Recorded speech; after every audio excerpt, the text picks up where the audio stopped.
Hello friends, official exam point के इस YouTube channel पर आपका एक बार फिर से स्वागत है। हम इतिहास को पढ़ रहे थे भाई, और इतिहास के अंदर हमने मध्यकालीन इतिहास को शुरू कर रखा था। और इस मध्यकालीन इतिहास के अंदर दो शासक सबसे शक्तिशाली आते हैं। एक तो कौन सा, यानी दिल्ली सल्तनत वाला एरिया या दिल्ली सल्तनत, और दूसरा आता है कौन सा, मुगल काल। दिल्ली सल्तनत को हमने अच्छे से कंप्लीट कर लिया है यहाँ पर इन क्लासेस के माध्यम से। तो आपने अगर वो वीडियो नहीं देखी है तो एक बार उनको देखिए। वो सारी वीडियो हैं वो पेपर की दृष्टि से इंपॉर्टेंट है भाई, वहां से हर एग्जाम के अंदर क्वेश्चन जरूर बनेगा, ध्यान रखना। एक बार क्लास शुरू करने से पहले जल्दी से क्लास को शेयर कर दीजिए और बेल आइकन बटन को भी दबा लीजिए भाई। और आप है ना इसको सब्सक्राइब नहीं कर रखा, देखिए बहुत कम सब्सक्राइबर हैं जिन्होंने, यानी कि चैनल को जो देख रहे हैं उनमें से सबसे कम सब्सक्राइबर हैं जिन्होंने ये चैनल को सब्सक्राइब कर रखा है। आप इसको एक बार जल्दी से सब्सक्राइब कर लीजिए ताकि मुझे मोटिवेट मिल सके और मैं आपके लिए और ज़्यादा से ज़्यादा वीडियो ला सकूँ। प्लीज़ एक बार चैनल को सब्सक्राइब ज़रूर कीजिए भाई, जल्दी से कर लीजिए ताकि हम क्लास को शुरू कर सकें। देखिए आज पढ़ेंगे, आज है मुगल काल से संबंधित भाई, मुगल काल को पढ़ेंगे। मुगल काल का यानी कि जो संस्थापक था वो गद्दी पर बैठा, इसकी स्थापना करने वाला कौन है, बाबर आते हैं भाई। अब यहाँ है ना मुगल काल के समय की बात करें तो इसका समय पीरियड आता है कितना, 1526 से लेकर के और कहाँ तक, ये वैसे तो इसका शक्तिशाली शासकों के रूप में तो माना जाता है कहाँ तक, 1707 ईस्वी तक। लेकिन जब इसका यानी कि इसके ऊपर 1707 के बाद है ना इतने योग्य शासक गद्दी पर नहीं बैठते हैं। और इसका अंतिम जो शासक या ये मुगल काल के जो शासक हैं वो गद्दी पर रहते हैं जब हमारे यानी कि भारत को आजाद कराने से संबंधित पहला हमने अभियान शुरू किया था, वो कौन सा, 1857 की क्रांति। तो उस टाइम तक ये क्या है, दिल्ली की गद्दी पर बैठे हैं भाई, यहाँ पर शासन कर रहे हैं 1857 ईस्वी तक, ठीक है। अब 1707 तक तो शक्तिशाली शासक हैं जो यहाँ पर क्या है, अच्छे से राज करते हैं, शासन सत्ता को चलाते हैं। और इन्होंने क्या है कि बहुत अच्छे कार्य भी करवाए थे, यानी कि भवन बनवाना या फिर कुछ अन्य निर्माण वगैरह भी करवाए थे भाई। अब जो मुगल काल है, इस मुगल काल को क्या कहा जाता है, इसको इतिहास का तो बोला जाता है क्या भाई, इतिहास का दूसरा स्वर्ण काल, ठीक है। इतिहास का दूसरा स्वर्ण काल कहा जाता है कौन से काल को, मुगल काल को, स्वर्ण काल। अब ये दूसरा स्वर्ण काल है तो पहला स्वर्ण काल कौन सा आता है, तो पहला बोला जाता है कौन से को, गुप्त काल को, ठीक है। कौन सा काल भाई, गुप्त वंश है ना, इस गुप्त वंश को क्या कहा जाता है, भारतीय इतिहास का प्रथम स्वर्ण काल माना जाता है। अब दूसरा कौन सा आता है, मुगल काल को माना जाता है। क्यों, क्योंकि इसके शासन काल के अंदर है ना बहुत सारी यानी कि क्या है, मतलब निर्माण वगैरह करवाए गए थे, अच्छे कार्य करवाए गए थे, इस कारण से इसको क्या कहा जाता है, स्वर्ण काल कहा जाता है।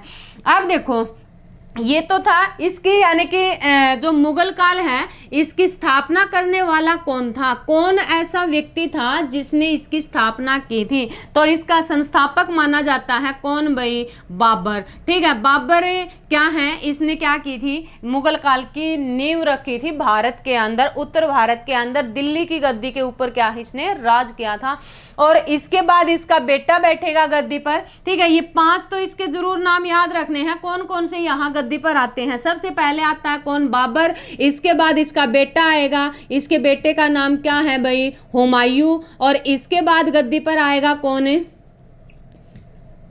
बाबर के बाद कौन गद्दी पर बैठेगा भाई, अकबर गद्दी पर आएगा। और अकबर के बाद गद्दी पर आएगा कौन, जहांगीर। और जहांगीर के बाद गद्दी पर बैठेगा कौन, शाहजहां, जिसने अपनी रानी, ठीक है, और उसके लिए क्या किया था, मुमताज, यानी मुमताज के लिए ताजमहल का निर्माण करवाया था। और इसके बाद गद्दी पर आएगा कौन है, औरंगजेब। औरंगजेब को माना जाता है मुगल काल के अंदर सबसे कट्टर शासक, ये सुन्नी धर्म का क्या था, यानी कि मानने वाला था, और सबसे कट्टर शासक इसको माना जाता है। तो ये तो क्या है, ये सारे हैं ना, ये सारे तो गद्दी पर बैठेंगे और राज करेंगे यहाँ पर, ठीक है, शक्तिशाली शासक माने जाते हैं। लेकिन मुगल काल का अंतिम शासक जो माना जाता है वो आता है कौन, बहादुर शाह, बहादुर शाह जफर सेकंड, जफर सेकंड, ठीक है। ये क्या है, इसके अंतिम शासक हैं। और कब ये शासन करते हैं, 1857 के अंदर, और इसकी इस क्रांति के टाइम पर ही क्या हो जाती है, मृत्यु हो जाती है। इसको गिरफ्तार करके कहाँ, रंगून भेज दिया जाता है, और वहीं पर ही इसकी क्या है, मृत्यु हो जाती है। आप देखिए, आज हम बाबर के बारे में पढ़ेंगे भाई, ये मुगल थे, ये कहाँ से आए थे, किस प्रकार से इन्होंने यहाँ पर शासन सत्ता को स्थापित किया था। तो ये है ना, वैसे तो जो मुगल काल के जो शासक हैं ये यहाँ के नहीं थे, तो ये माना जाता है कि ये परगना प्रांत था, और उस परगना प्रांत के अंदर क्या है, ये अपना मतलब शासन सत्ता चला रहे थे और आराम से वहां पर जीवन जी रहे थे। तो बाबर है, बाबर ने इसके थोड़ी सी इसके बारे में पढ़ लेते हैं बाबर के बारे में भाई। बाबर का जन्म हुआ था, जन्म कब हुआ था, 1483 ईस्वी के अंदर, और कहां पर हुआ था, इसका जन्म हुआ था तुर्की के अंदर। और तुर्की के अंदर कौन सा स्थान आता है, फरगना नामक स्थान पर, ठीक है। कहां पर है भाई, फरगना, फरगना नामक स्थान पर इसका क्या है, जन्म हुआ था। कब, 1483 के अंदर। अब फरगना में इसका जन्म हुआ था ना, तो इसके पिताजी थे भाई, इसके पिताजी का नाम क्या था, इसके पिताजी आते हैं उमर शेख मिर्जा, ठीक है। कौन थे, उमर शेख मिर्जा इसके पिताजी थे। और इसकी माताजी कौन थी, माताजी का नाम आता है निगार बेग, ठीक है। कौन है भाई, माताजी है निगार बेग। अब इसके बारे में बताया जाता है कि जो उमर शेख मिर्जा है, ठीक है, उमर शेख मिर्जा की तरफ से ये कौन सा वंशज माना जाता है, ये यहाँ पर माने जाते हैं कौन से, यानी कि तैमूर वंश का, ठीक है। अपने पिताजी की तरफ से तो तैमूर वंश का कौन सा वंशज मानते हैं भाई, 5वां वंशज माना जाता है। लेकिन अपनी माता की तरफ से इसको माना जाता है कौन सा, माताजी की तरफ से चंगेज खां का, ठीक है ना। किसका माना जाता है, चंगेज खां का। कौन सा वंशज भाई, 14वां वंशज, ठीक है। कौन सा वंशज मानते हैं इसको, 14वां वंशज माना जाता है। इसकी माता के बारे में बताया जाता है कि ये मंगोल थी, और मंगोल अपनी माता की तरफ से होने के कारण से ही इसने अपने वंश का नाम क्या रखा था, मुगल काल रखा था, ठीक है। क्या रखा इसने अपना नाम, अपने शासन सत्ता का मुगल काल नाम रखा भाई। अब क्या है कि 1483 में इसका जन्म हुआ था, और 1483 के अंदर इसका जो नाम निकाला था ना, इसका नाम क्या था, वैसे इसका बाबर नाम आता है, तो इसका पूरा नाम आता है जहीरुद्दीन, ठीक है, जहीरुद्दीन महमूद बाबर मिर्जा, जहीरुद्दीन महमूद बाबर मिर्जा, ये इसका पूरा नाम आता है भाई, बाबर मिर्जा, ठीक है। ये क्या है, इसका कंप्लीट नाम है।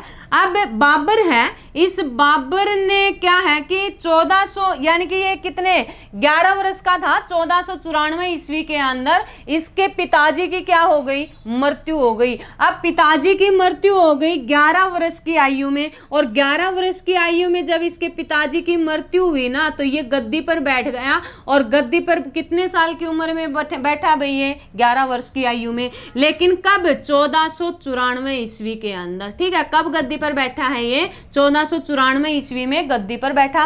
कहां पर, यानी कि छोटी सी आयु के अंदर ही इसने कहां की शासन सत्ता संभाली थी, फरगना की शासन सत्ता संभाली थी। अब ये छोटा था तो कमजोर, यानी कि छोटा तो था तो क्या है भाई, ये अपनी मतलब शासन सत्ता को चलाने में इतना सक्षम नहीं था। इस कारण से क्या है, यानी कि इसके आसपास वाले जितने भी जो शासक थे, पड़ोसी शासक थे, उन्होंने इसकी कमजोरी का फायदा उठाया, और कमजोरी का फायदा उठाया तो इसने क्या किया, मजबूर हो गया भाई, क्या है, इसको वहां से इस फरगना प्रांत को क्या है, छोड़ना पड़ा। और फरगना प्रांत को जब ये छोड़ करके, ठीक है, कहां पहुंच गया, ये पहुंच गया उज्बेकिस्तान के अंदर। और उज्बेकिस्तान किस स्थान में एक स्थान आता है और उस स्थान का नाम आता है समरकंद। ठीक है, कौन सा स्थान है भाई? समरकंद। इस समरकंद के अंदर क्या है, ये पहुंच गया और यहां पर इसने शासन करना शुरू कर दिया। अब ये समरकंद स्थान कौन सा था? ये समरकंद स्थान माना जाता है तैमूर वंश का। ठीक है,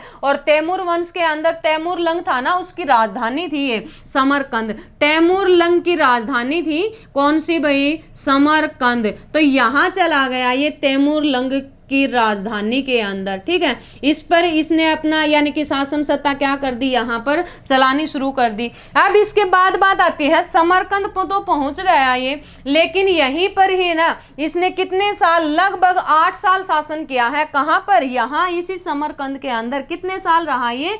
8 साल रहा है। अब 8 वर्ष यहां रहा तो इसके साथ में एक युद्ध होता है भाई आगे जाकर के, कब? 1502 ईस्वी के अंदर। और 1502 ईस्वी के अंदर कौन सा युद्ध होता है? किसके बीच में युद्ध होता है वो? तो वो युद्ध होता है किस किस के बीच में? ये समरकंद का एक शासक आता है शाहबानी। ठीक है, शाहबानी और किसके? बाबर के बीच में क्या है, एक युद्ध होता है। उस युद्ध के अंदर क्या हो गया? शाहबानी की क्या हो गई भाई? जीत हो गई। शाहबानी, ठीक है, शाहबानी क्या हो गई? इसके अंदर जीत गए और बाबर की क्या हो गई? हार हो गई। अब बाबर यहाँ पर हार गया ना, तो क्या हो गया? मजबूरन इसको क्या करना पड़ा? समरकंद को छोड़ना पड़ा, यहाँ से भाग निकला। अब यहाँ से भागने के बाद इसने किसके ऊपर अधिकार किया? आगे ही जा करके, कब? 1504 के अंदर। और 1504 में कौन सा स्थान? इसने काबुल और कांधार वाला जो एरिया आता है उसके ऊपर इसने क्या कर दिया? अधिकार कर लिया। और काबुल को क्या किया? इसने अपनी राजधानी बना लिया। कब? 1504 में। 1504 ईस्वी में काबुल और कौन सा? कांधार। ठीक है, काबुल एवं कांधार, इसके ऊपर अधिकार किया और राजधानी किसको बनाया इसने? ये काबुल को राजधानी बना लिया। ठीक है, किसको राजधानी बनाया भाई? काबुल को। लेकिन यहां पर भी 1504 के अंदर यहां पर भी इसने क्या भाई? इसको स्थिरता प्राप्त नहीं हुई। ठीक है, अब ये स्थिरता यहां प्राप्त नहीं हुई ना, तो इसने क्या किया? भारत की तरफ अपना रुख करना शुरू कर दिया कि भारत से क्या है कि ज्यादा से ज्यादा संपत्ति लूट करके अपनी शासन सत्ता को मजबूत बनाने का इसने क्या है? प्रयास किया था। आप देखिए 1504 में जैसे ही ये गद्दी पर बैठा तो आगे जाकर के कब? 1507 ईस्वी के अंदर। और 1507 ईस्वी में इसने क्या है यानी कि एक उपाधि धारण की थी। और कौन सी उपाधि धारण की भी? इसने पादशाह या फिर बादशाह की उपाधि। ठीक है, बादशाह या बादशाह की उपाधि धारण करके क्या है ये गद्दी पर बैठा। और इसके बाद आगे जितने भी इसके वंशज आगे आएंगे जो शासन करेंगे सभी गद्दी पर बैठते हैं। तो कौन सी उपाधि धारण करके? बादशाह की उपाधि धारण करके गद्दी पर बैठते हैं। अब यहाँ 1507 में इसने उपाधि धारण कर ली। इस उपाधि को धारण करने के बाद इसको काबुल के अंदर स्थिरता प्राप्त नहीं हुई और इस कारण से इसने अपना रुख भारत की तरफ किया और भारत पर आक्रमण किया। इसने अपना पहला आक्रमण किया भारत के ऊपर। कब? इससे पहले है ना, हाँ, पहला आक्रमण इसने 1519 ईस्वी के अंदर किया था। और 1519 में इसने कौन सा? ये जो सिंध प्रांत आता है, इस सिंध प्रांत के अंदर एक बाजोर नामक स्थान है, इस स्थान के ऊपर इसने आक्रमण किया। कहां पर है ये? सिंध प्रांत के अंदर। और इसमें है ना, इसके अंदर एक किला आता है और उस किले का नाम है बेरागढ़ का किला। इस बेरागढ़ के किले पर क्या कर लिया इसने? आक्रमण कर लिया भाई। आक्रमण किया और इसको अपने अधिकार में कर लिया। अब इसके बाद क्या है यानी कि 1519 के बाद इसने अपना अधिकार कर लिया। फिर 1520 और 21 के अंदर और इसने कहां पर यानी कि आगे बढ़ा ये भारत की तरफ। और भारत की तरफ आगे बढ़ा तो इसने कौन कौन से एरिया को? कश्मीर वाला जो भाग आता है इसके ऊपर अपना अधिकार कर लिया। और फिर ये कहां पर? उत्तर भारत के अंदर दिल्ली की गद्दी की तरफ बढ़ा था। देखिए इसका मुख्य उद्देश्य क्या था? भारत के अंदर राजपाट करना इसका कोई उद्देश्य नहीं था, सिर्फ यहां से धन लूट करके वापस अपने प्रांत के अंदर जाने का इसका मकसद था। लेकिन अब देखो यहां पर यानी कि इसी टाइम पर जब ये यहां पर आक्रमण कर रहा है, इस टाइम पर दिल्ली की गद्दी पर कौन बैठा हुआ था? तो दिल्ली सल्तनत का शासक गद्दी पर आता है। और दिल्ली सल्तनत का शासक कौन गद्दी पर राज कर रहा है भाई? तो वो आते हैं इब्राहिम लोदी। ठीक है, कौन है भाई? इब्राहिम लोदी दिल्ली की गद्दी पर बैठे हुए हैं। ये जो सारा काम या ये जो सारा मतलब जो भी ये आक्रमण वगैरह या युद्ध वगैरह चल रहे हैं इस टाइम पर। अब इब्राहिम लोदी के है ना 2 चाचा हैं, ठीक है। एक चाचे का नाम तो आता है आलम शाह है और दूसरे चाचा का नाम आता है क्या? दौलत खां। दौलत खां, आलम खां और दौलत खां, ठीक है। ये 2 इसके क्या है? चाचा हैं। इन दोनों चाचाओं को क्या है कि इब्राहिम लोदी खफा थे। इन दोनों ये दोनों है ना इब्राहिम लोदी से काफी खफा थे, उससे नाराज थे। वो चाहते थे कि किसी ना किसी प्रकार से कोई ना कोई ऐसा व्यक्ति आए जो इसको हराए और हमें शासन सत्ता क्या हो जाए? प्राप्त हो जाए। इस कारण से तभी इनको पता चला कि ऐसे ऐसे भारत के ऊपर आक्रमण किया है किसने? बाबर ने। और उसका मुख्य उद्देश्य सिर्फ क्या है कि मतलब यहां से धन लूट करके वापस ले जाना। इस कारण से इन्होंने एक षड्यंत्र रचा और षड्यंत्र के आधार पर इन्होंने क्या कर लिया? आमंत्रित कर दिया किसको? बाबर को। अब देखो ये दोनों है ना कहाँ के? एक तो पंजाब का शासक तो नहीं था ये, एक इब्राहिम लोदी के टाइम पर सूबेदार बना रखे थे। एक तो सूबेदार था कहाँ का? पंजाब का, और दूसरा सूबेदार आता है कहाँ का? दिल्ली का। तो इन दोनों ने एक षड्यंत्र रचा और षड्यंत्र के आधार पर इन्होंने आमंत्रित कर लिया किसको? बाबर को। बाबर को भारत पर आक्रमण करने के लिए या दिल्ली पर आक्रमण करने के लिए आमंत्रित किया।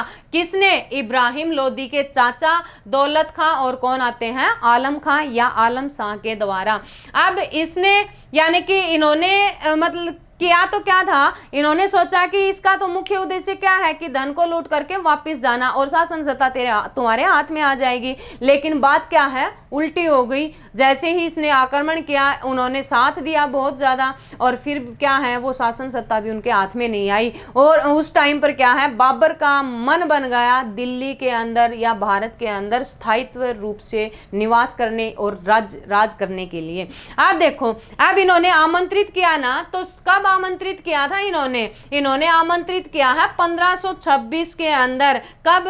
और ये युद्ध होता है दोनों के बीच में। दोनों कौन कौन भाई? एक तो बाबर और दूसरी तरफ आता है कौन? लोदी वंश का अंतिम शासक। और अंतिम शासक कौन थे इसमें? इब्राहिम लोदी थे, ठीक है। इन दोनों के बीच में क्या है? हरियाणा के अंदर और हरियाणा में पानीपत के अंदर 21 अप्रैल 1526 को युद्ध होता है। देखिए पहला पानीपत का प्रथम युद्ध कब हुआ था? 1526 के अंदर। लेकिन 1526 कब? 21 अप्रैल 1526 ईस्वी को। और ये युद्ध कौन सा आता है भाई? पानीपत का कौन सा युद्ध? पानीपत का प्रथम युद्ध, ठीक है। ये युद्ध हुआ किस किस के बीच में था?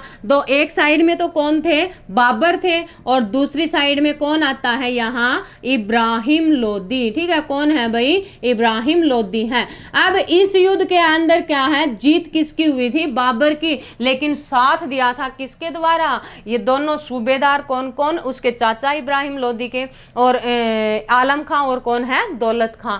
अब इस युद्ध में है ना इसने क्या किया था? बाबर ने इस युद्ध के अंदर पहली बार तोपखाने का प्रयोग। वैसे तो बताया जाता है कि इसने तोपखाने का प्रयोग है ना जब पहला आक्रमण भारत के ऊपर किया था बाजौर में, उसके अंदर भी इसने क्या है? तोपखाने का प्रयोग किया था। लेकिन बताया सबसे ज्यादा तोपखाने का प्रयोग किया था कौन से में? पानीपत के प्रथम युद्ध के अंदर तोपखाने का प्रयोग किया इसने इसके अंदर। और दूसरा इसने क्या किया था भाई? तुगलुमा युद्ध नीति, ठीक है। तुगलुमा युद्ध नीति का प्रयोग और युद्ध नीति, तो इसका प्रयोग भी इसने कौन से युद्ध के अंदर किया था? इसी युद्ध के अंदर, ठीक है। कौन सा युद्ध आता है? यानी पानीपत का प्रथम युद्ध। इस युद्ध में इसकी इतनी बड़ी जीत थी, सबसे बड़ी जीत मानी जाती है। इसने जितने भी युद्ध लड़े थे उनमें सबसे बड़ी जीत कौन सी थी? पानीपत का प्रथम युद्ध। और इस युद्ध में जीतने के बाद बाबर ने क्या किया था?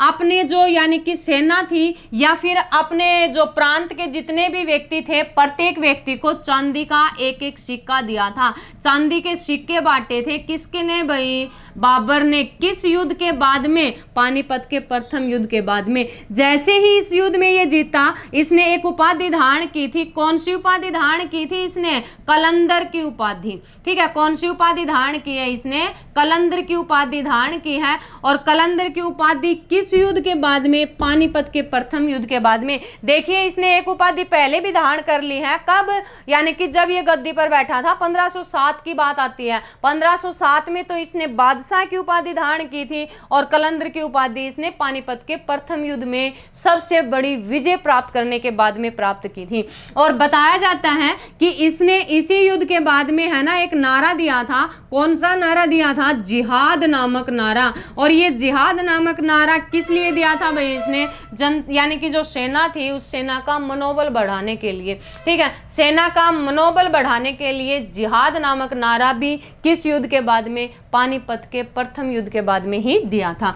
अब इसके बाद बात आती है भाई, इसके बाद इसने अगला युद्ध लड़ा है। और अगला युद्ध कब किया, देखिए 26 में ही गद्दी पर बैठा, 26 में ही इसने युद्ध लड़ने शुरू कर दिए। और जब तक 1530 तक ये जिंदा रहा था, उस टाइम तक इसने क्या है, हर साल युद्ध किए थे। 1530 के अंदर इसकी क्या है कि मद्यपान ज्यादा कर लिया था, शराब ज्यादा पी ली थी, इस कारण से इसकी मृत्यु हो गई। नहीं तो क्या पता ये और कितने युद्ध करता। ठीक है, ये तो शुक्र है भगवान का, भला हो भगवान का कि उसने क्या है इसको जल्दी उठा लिया, नहीं तो ये बहुत ज्यादा क्या है युद्ध वगैरह करता। अगला युद्ध आता है कब, 1527 ईस्वी के अंदर। और 1527 ईस्वी के अंदर कौन सा युद्ध है भाई, ये आता है खानवा का युद्ध। ठीक है, कौन सा युद्ध है, खानवा का युद्ध। खानवा का युद्ध हुआ किस किस के बीच में था। अब देखिए यहाँ पर एक साइड में तो बाबर है ही, ठीक है, और दूसरी साइड में कौन आते हैं, राणा सांगा। ठीक है, बाबर और राणा सांगा के बीच में ये युद्ध हुआ था। और इस युद्ध में भी कौन जीता था, बाबर की ही क्या है जीत हुई थी। ये युद्ध हुआ था कब, 16 मार्च। और 16 मार्च कब, 1527 ईस्वी को। अब इस युद्ध में यानी कि बाबर की क्या हो गई, जीत हो गई। इस युद्ध के बाद बाबर ने एक और उपाधि धारण की थी, कौन सी, गाजी की उपाधि। गाजी की उपाधि किस युद्ध के बाद धारण की थी, तो गाजी की उपाधि इसने कौन सा युद्ध आता है भाई, खानवा का युद्ध, इसके बाद में इसने क्या है धारण की थी। इसके बाद में कलंदर की, और 1507 में कौन सी थी, बादशाह की उपाधि। इसके बाद अगला युद्ध आता है कब, 29 जनवरी। और 29 जनवरी कब, 1528 ईस्वी को।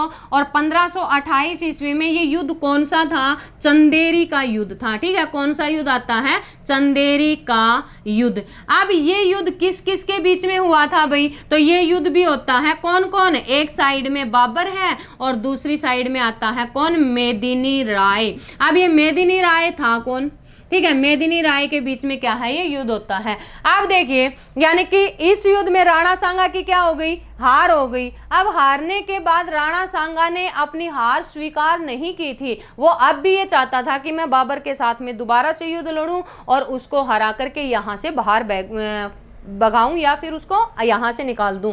लेकिन राणा सांगा का एक सबसे बड़ा या शक्तिशाली सेनापति आता है कौन, मेदिनी राय। और मेदिनी राय कहां का शासक था, चंदेरी का शासक था। ठीक है, चंदेरी की क्या थे, ये शासक थे। तो बाबर को ये बात पता चली राणा सांगा वाली, तो इसने सबसे पहले इसी को ही हटाने का प्रयास किया, इसी को ही साइड में लगाने का प्रयास किया। इस कारण से इसने चंदेरी के अंदर जाकर के युद्ध किया। किस किस के बीच में, बाबर और मेदिनी राय के बीच में हुआ। कब हुआ, 29 जनवरी 1528 को।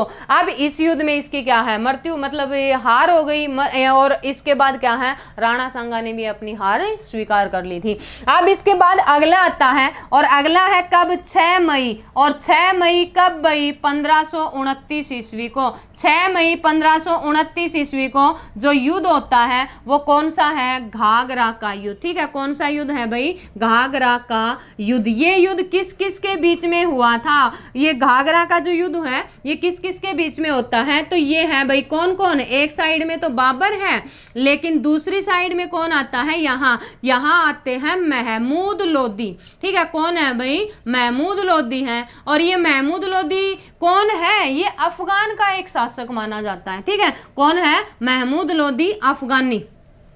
अफगानी क्या है, ये एक शासक हैं। ये कई बार किसी बुक के अंदर आपको ये भी मिल जाएगा, घाघरा का युद्ध किस किस के बीच में हुआ था, तो घाघरा का युद्ध बाबर और अफगानों के बीच में भी आता है भाई, लेकिन लड़ कौन रहा था, महमूद लोदी लड़ रहे थे। और इस युद्ध के अंदर महमूद लोदी की क्या हो गई, हार हो गई, और जीता कौन है, बाबर की क्या है, इसमें भी जीत हो गई थी। और आगे जाकर के कब 1530 ईस्वी के अंदर, 1530 ईस्वी के अंदर इसकी क्या हो जाती है, मृत्यु हो जाती है। मरा कैसे था, ये मरा था यानी कि मद्यपान ज्यादा कर लिया था, और इस कारण से क्या है, इसकी क्या हो गई, मृत्यु हो गई। ये तो शुक्र है भगवान का कि इसको जल्दी मृत्यु प्राप्त हो गई, नहीं तो ये और भी युद्ध लड़ता। देखिए 26 में आया, 26 में ही इसने युद्ध करने शुरू किए, जितने साल ये जिया या जीवित रहा इसने युद्ध ही किए हर साल, और 1530 के अंदर इसकी क्या है, मृत्यु ही हो गई। मरने के बाद इसके गद्दी पर बैठा इसका बेटा, और इसके बेटे का नाम आता है क्या भाई, हुमायूं। ठीक है, हुमायूं क्या है, गद्दी पर बैठते हैं, और फिर क्या है, हुमायूं शासन करते हैं। ऐसा शासक माना जाता है जिसने दो बार क्या है, शासन सत्ता चलाई थी। ठीक है, 2 बार शासन करने वाला मुगल काल का शासक कौन माना जाता है, हुमायूं माना जाता है भाई। अब बाबर है, बाबर ने अपनी आत्मकथा लिखी थी, किस किस चीज का इसने निर्माण करवाया था, इसका मकबरा कहाँ है और किसके द्वारा बनवाया गया था, बाबरनामा लिखी किसके द्वारा गई थी, तो ये सारी बातें नेक्स्ट वीडियो के अंदर अच्छे से कंप्लीट करेंगे। वीडियो अच्छी लगे तो प्लीज ज्यादा से ज्यादा शेयर कीजिए, और जिसने भी चैनल सब्सक्राइब नहीं किया है तो वो प्लीज़ रिक्वेस्ट है आपसे चैनल को सब्सक्राइब जरूर कर लें भाई। ठीक है, और बेल आइकन भी जरूर दबा लें ताकि हमारी हर वीडियो का नोटिफिकेशन आपके पास में पहुंचता रहे, और इससे हमें मोटिवेट मिलता रहे ताकि हम आपके लिए और भी ज़्यादा से ज़्यादा वीडियो ला सकें। ये सारी क्लासेज है ना आपकी पेपर की दृष्टि से वेरी वेरी वेरी इंपॉर्टेंट है भाई, इनको ज़रूर देखिएगा। ठीक है, थैंक यू।